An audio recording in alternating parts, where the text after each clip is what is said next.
Dalawang bagay, kung pwedeng inaayos na niya, kung may pinapaayos sa sa'yo. Amen? 3 months na, 4 months na walang galaw. Dalawang bagay, inaayos niya na kung may pinapaayos pa siya sa'yo.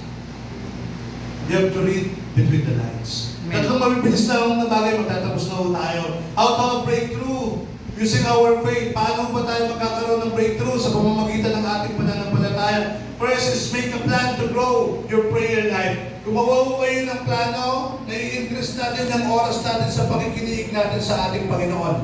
Matthew chapter 21 verse 22, pwede po ba kayo bumasa na may pananampalataya? 1, 2, 3. Jesus says, ulitin ko po, si Jesus ang nagsasabi.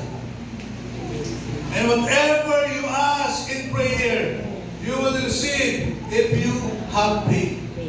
You will receive if you have faith. Alam niyo po,